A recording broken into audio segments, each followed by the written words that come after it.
इस वक्त हमारे समक्ष है ऑल इंडिया कांग्रेस कमेटी के minority department national coordinator Shri Mahendra Singh Vora ji. Sir हम आपसे ये जानना चाहेंगे कि अभी कोरोना काल में देखा गया है कि जो पार्टी के संगठन स्तर पर किस तरह का आप लोगों का पुनर्गठन है, किस तरह का आप लोगों का एक व्यापक ढांचा है, उस बारे में थोड़ा बताइए।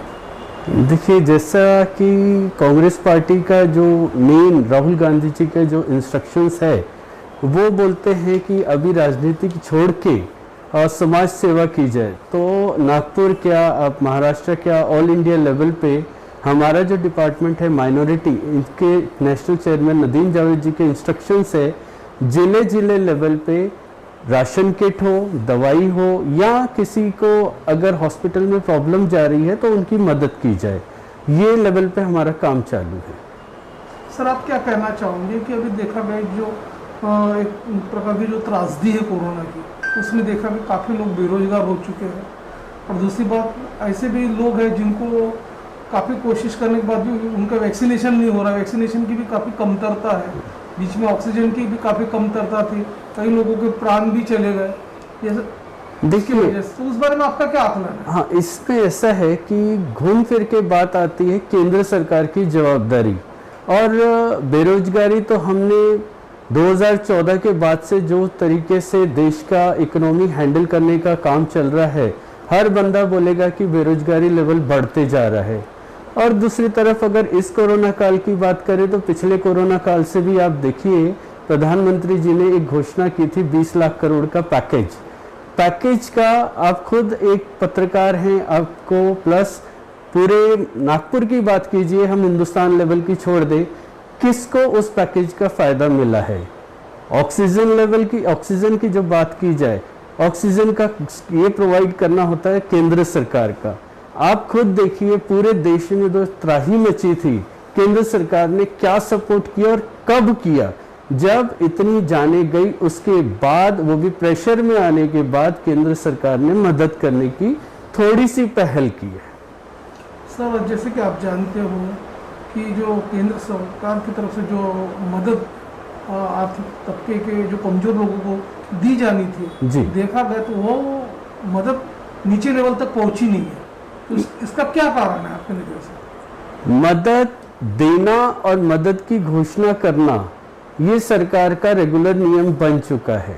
2014 के पहले की सरकार एक होती थी, कोई डिसीजन लेती थी, उसको रिवाइव करने की जरूरत नहीं पड़ती थी। आप लॉकडाउन की इसकी पैकेज की बात छोड़िए, 2014 के पहले नोटबंदी घोषित हुई थी। नोटबंदी के बाद हर 4 दिन, 6 दिन, 5 दिन में अलग अलग गवर्नमेंट की पॉलिसियां आती थी। मतलब उसके बाद जो जीएसटी लागू हुआ, जीएसटी के भी यही रहा, हर थोड़े दिन में पॉलिसियां चेंज हुई। ये सरकार प्लानिंग से काम नहीं कर रही है, बस घोषणा करना है। आज जैसे कोरोना में इस हालत में भी लोगों को वैक्सीन देने की बात चली थी, 18+ की घोषणा तो कर दी, वैक्सीन तो दीजिए। केंद्र सरकार ने डाल दिया प्रदेश की सरकारों को बोल दिया आप खरीदो। भाई, रेट का जो डिफरेंस आ रहा है उसका क्या होगा? आप मदद नहीं कर रहे। आपने करीब 30 या 35 हजार करोड़ वैक्सीन के नाम से घोषणा की थी, वो पैसा कहाँ है? उसकी कहाँ से वैक्सीन आ रही है? इस पे भी बात हो। लेकिन ये बात हमारी जनता को अलग अलग, कभी किसी बात से लाके उसको घुमा दिया जाता है, कभी किसी बात को लाके घुमा दिया जाता है। जनता को जागना चाहिए और बताना, पूछना चाहिए सरकार से कि हमारी वैक्सीन कहाँ है, हमारा ऑक्सीजन कहाँ है। जैसे कि कोरोना की जो दूसरी लहर थी उसमें जो ज़्यादा से ज़्यादा ज्येष्ठ नागरिक लोग प्रभावित हुए, युवा वर्ग भी काफ़ी प्रभावित हुए, कई लोगों की जानें चली गई।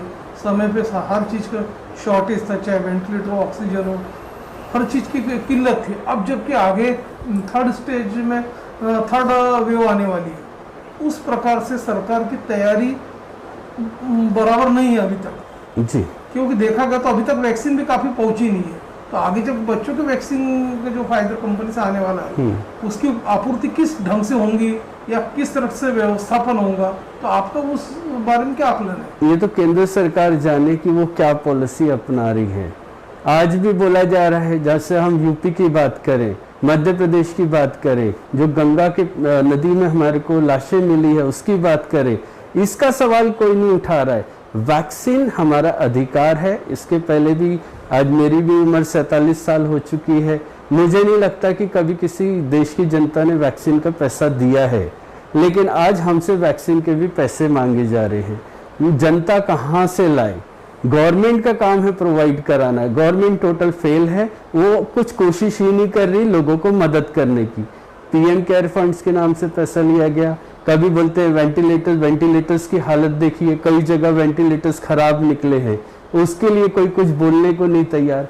पीएम केयर्स का फंड आ रहा है तो सरकार का पैसा कहाँ है, जो सरकार को अपनी तरफ से निकालना चाहिए, जनता को जो पैसा देना चाहिए वो। राहुल गांधी जी ने भी बोला, सोनिया गांधी जी ने भी बोला है कि जनता को डायरेक्ट कैश की मदद की जाए। सेम चीज पेंडेमिक 1 में भी बोला गया, अभी भी बोला गया, लेकिन सरकार जनता के लिए कोई भला करने के मूड में नहीं है। हाल ही में 5 राज्यों में चुनाव परिणाम हुए, चुनाव जी। हुआ, उसमें कांग्रेस को कुछ सफलता मिली नहीं। क्या इसके पीछे का कारण है? और आने वाले समय में यूपी बहुत देश का सबसे बड़ा राज्य यूपी में इलेक्शन चुनाव है, इसके लिए आपकी क्या रणनीति रहेगी? देखिए, 5 प्रदेश में जो चुनाव हुए हैं, आप खुद कैलकुलेट करेंगे, कांग्रेस पार्टी ने क्षमता के हिसाब से काम ही नहीं किया। हमारा था, जैसे आपको स्टार्टिंग में ही बोला कि हमारे को इंस्ट्रक्शंस है पहले सेवा। अगर हम ताकत से लड़ते तो शायद परिणाम अलग होते। पार्टी की तरफ से इंस्ट्रक्शंस थे कि ताकत से नहीं, पहले सेवा पे ध्यान दिया जाए।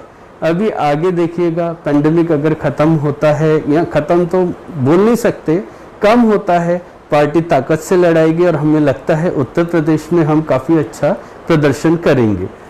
2022 में नागपुर में मनपा का चुनाव है, उस चुनाव के लिए आपकी क्या रणनीति रहेगी नागपुर शहर को लेकर? जनता लोकल लेवल पे इतनी ज़्यादा त्रस्त हो चुकी है, कॉरपोरेशन लेवल पे आज यही का डिसीजन नहीं ले पा रहे और कुछ भी उलझ जुलझ डिसीजन ले रहे। हम श्योरिट है कि 2022 में हमारी नागपुर म्युनिसिपल कॉरपोरेशन में सरकार बनेगी और कांग्रेस का मेयर बैठेगा।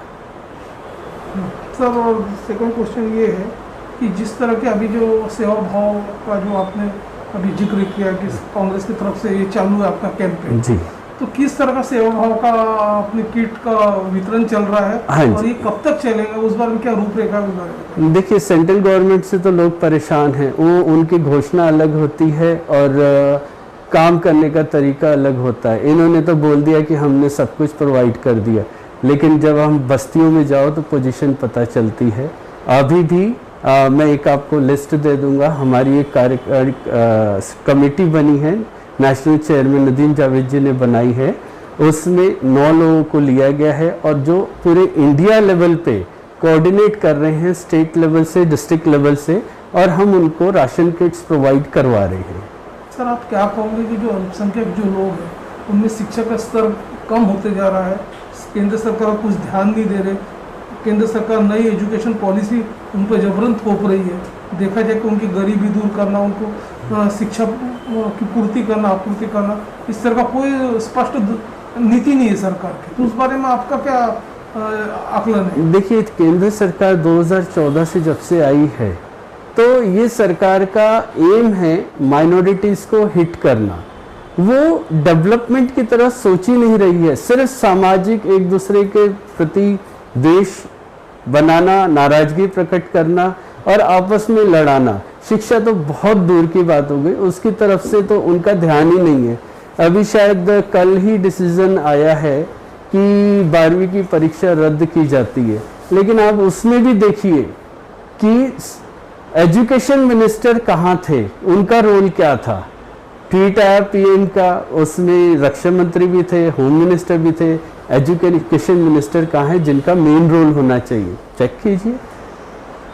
नहीं सर, आप मुझे बताइए, अगर जहाँ तक राष्ट्रीय राजनीति की बात चल रही है, तो ये जो किसान जो है राष्ट्रीय स्तर पर जो धरने पे बैठे दिल्ली जी, अभी तक उनको न्याय नहीं मिल पाया। 3 कानून जो अवैध रूप से जो लादे गए हैं किसानों पर, केंद्र सरकार ने उसे निरस्त करना चाहिए, ऐसी सबकी जनभावना है।